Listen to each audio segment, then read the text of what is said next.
నాడు ఎన్టీఆర్ రాయలసీమలో నీటి కరువు తీర్చేందుకు నెల్లూరు జిల్లా కండలేరు జలాశయం నుంచి చెన్నై నగర వాసులకు తాగునీరు అందించడమే లక్ష్యంగా తెలుగు గంగ పథకాన్ని ప్రారంభించారు. ఇప్పుడు ఆ పథకం జిల్లాలోని వేలాది ఎకరాలకు సాగునీరు, వందలాది గ్రామాలకు తాగునీటిని అందిస్తోంది. అలాగే కేసీ కెనాల్ అభివృద్ధి ప్రాజెక్టు సీమను సస్యశ్యామలం చేసేందుకు కర్నూలు జిల్లాలోని హత్రి, చిత్తూరు జిల్లాలోని నీవా నదులను అనుసంధానించడానికి 1989లో ఎన్టీఆర్ శ్రీకారం చుట్టారు. ఇందుకోసం కర్నూలు జిల్లా మాల్యాల వద్ద హంద్రి నీవా సుజల స్రవంతి పేరుతో ఎత్తిపోతల పథకానికి ఎన్టీఆర్ పునాదిరాయి వేశారు. అలాగే కడప జిల్లా గండికోట జలాశయం నుంచి గ్రావిటీ ద్వారా నీరు తీసుకొచ్చేలా గాలేరు నగరి ప్రాజెక్టుకు 1989లోనే శంకుస్థాపన చేశారు.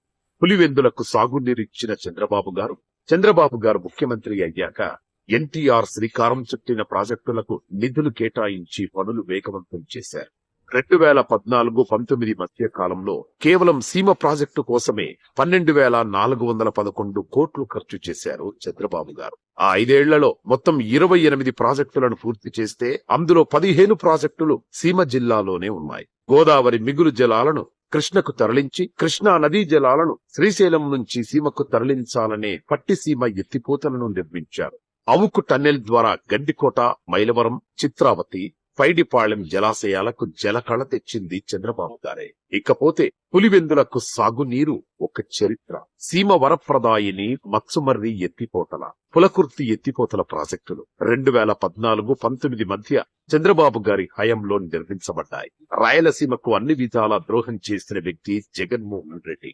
ఏకంగా 102 సాగునీటి ప్రాజెక్టులను పడుకోబెట్టాడు. పంటలను ఎండబెట్టాడు. తాగునీటికి కటకటలాడే పరిస్థితి తెచ్చాడు. ఆ తర్వాత మళ్లీ కూటమి ప్రభుత్వం అధికారంలోకి వచ్చాక హంద్రి నీవా కాల్వల విస్తరణతో కృష్ణా జలాలను 750 కిలోమీటర్లు తీసుకెళ్లి కుప్పానికి కృష్ణా జలాలనిచ్చారు చంద్రబాబు గారు. కృష్ణా జలాలు కుప్పంలో చేరే లోపు దారిలో ఉన్న 19 నియోజకవర్గాల్లోని 423 చెరువులను నింపి సీమ రైతుకు సాగునీటి భరోసా కల్పించారు.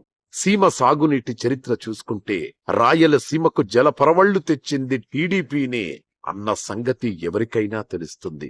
అదేవిధంగా సీమ ద్రోహి ఎవరో కూడా తెలుస్తుంది.